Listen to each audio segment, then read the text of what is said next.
Have you seen those YouTube videos that are like fake autism cringe compilation? Has anyone ever accused you of faking your autism for internet clout, including your doctor? Have you maybe even doubted yourself, wondering if you're taking totally normal things and blowing them out of proportion so you have some kind of excuse? Yeah, me too. Let's address why everyone is so obsessed with faking autism.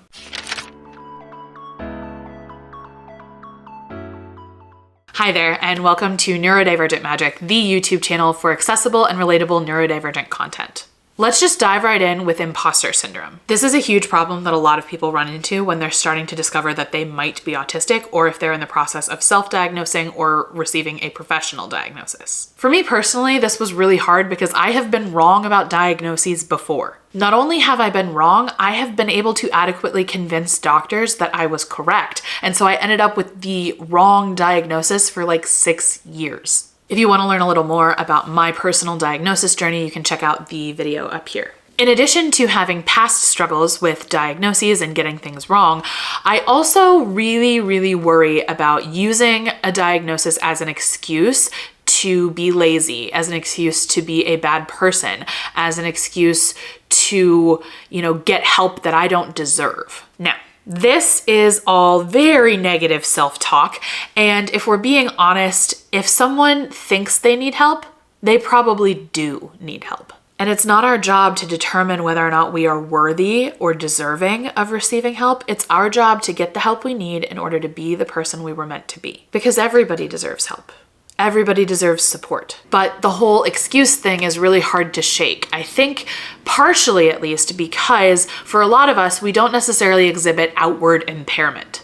To quote a lot of the trolls in my comments, we look high functioning. To this I say, just because you carry it well doesn't mean it's not heavy. Impairment isn't always super visible from the outside. That doesn't mean it doesn't exist. And just because you are capable of withstanding sensory hell or getting through a social interaction doesn't mean you don't struggle with those things. And the struggle is what defines autism, not necessarily the behavior. Because autism isn't a behavioral diagnosis, it's a neurodevelopmental disability.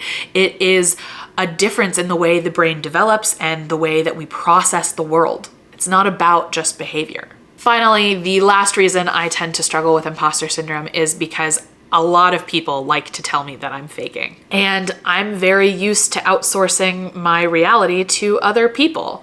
The nature of my childhood trauma is such that I don't always trust myself. I trust other people more than I trust myself. And so when other people tell me I'm faking, it's really hard for me to stand firm in my reality and say, no, I'm not. This leads us really well into something called fake claiming. Fake claiming is basically when someone accuses someone else of faking a disorder, usually for attention, sympathy, or internet clout. Let's break this down, okay? So first of all, the idea that a random stranger is allowed to be the arbiter of whether or not you have a neurodevelopmental disability is absolutely bananas. The idea that anyone has the audacity to believe that they can spot autism and they know for sure who is and who isn't, whether that person is autistic or not, is so false. No one can tell you about your identities except for you. Second of all, let's talk about this attention and sympathy and clout that we supposedly get for faking our autism. As an autistic person who's pretty visible on the internet, I would say that the attention I get is 70% positive and 30% negative. That is a pretty good ratio too. I know a lot of creators for whom the ratio is flipped. It's 30% positive and 70% negative. Now for me, it's largely because I block people who judge me and fake claim me and are just generally rude. This is my page, my YouTube channel, my TikTok, my Instagram. I get to decide who I interact with, and I'm not gonna interact with people who dismiss me, invalidate me, gaslight me, and fake claim me. And as for sympathy, I don't get a lot of that, nor am I really seeking it. And internet clout, this is just such an interesting thing. There are much easier ways to get internet clout without having to deal with haters who constantly tell you you're faking. I think some people also just think autism is like the cool thing to have nowadays. And I think this is a misconception. There's a well-documented phenomenon in which when something becomes less stigmatized, we suddenly start to see a lot more of it. This happened when nuns stopped hitting children with rulers when they wrote with their left hand. It happened after the Stonewall riot when we brought more attention and acceptance to the queer community. And it's happening now in the neurodivergent community. And every time this happens, people pretend that we don't know why it's happening. People are like, well, there's so many more neurodivergent people now. They have to be faking. Let's use our critical thinking skills, okay?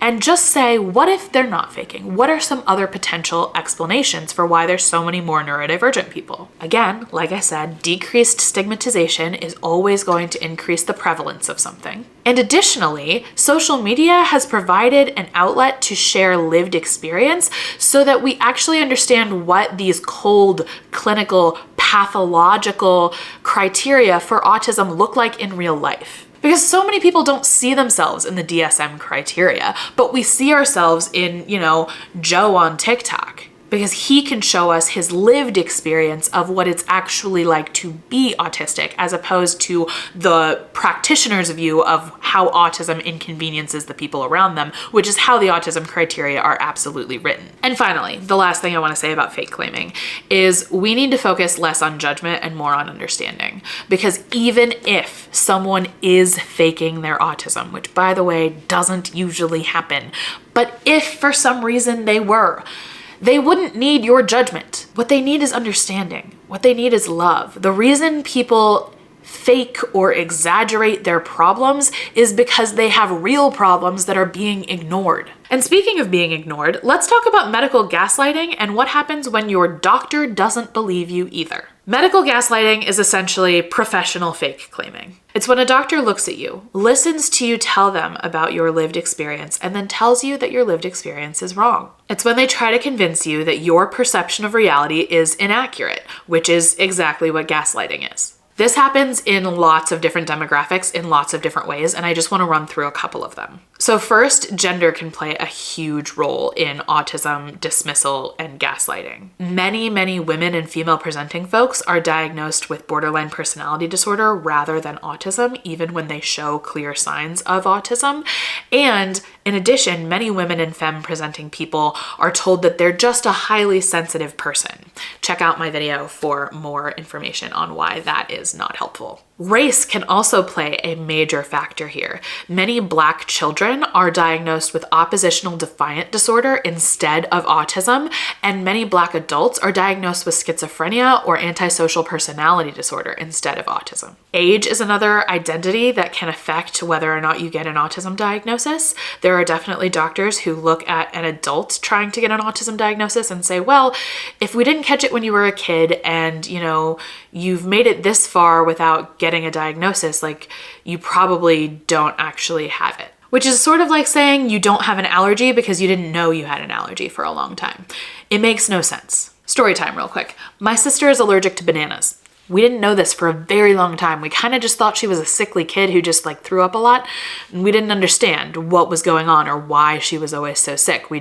I don't know, it just was. That was just her. And then one day, someone finally pieced it together and said, the only thing you've had to eat today is a banana. What if you're allergic to bananas? She cut bananas out of her diet, doesn't get sick anymore. Wild. How does this relate to autism?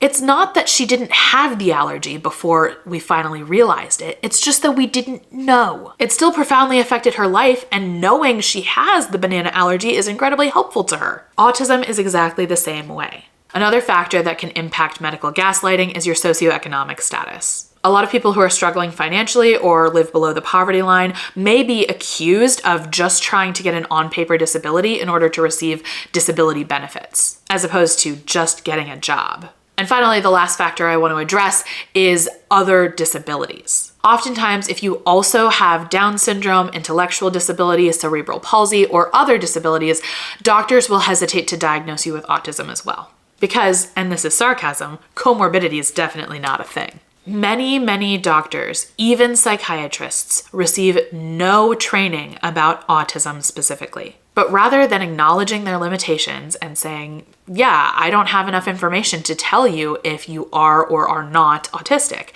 they just tell you you aren't. And this can lead to significant delays in receiving an accurate diagnosis. According to a study that I'll link in the description, it takes on average 11 years for an autistic person to receive an autism diagnosis from the time that they start searching for an answer to what's going on. And medical gaslighting plays a huge part in that. So if you're worried that you might be faking your autism, whether it's because of imposter syndrome or fake claiming or medical gaslighting, here's what I want you to know. We know ourselves best and should trust our own knowing about whether or not we are autistic. It's not that expertise can't be helpful in figuring this out. It's just that random strangers on the internet or doctors who have no training in autism do not constitute expertise. They shouldn't be treated as the gold standard or the objective reality when they're just not. You know yourself, so trust yourself. You are the reliable narrator of your life. I'll see you next week.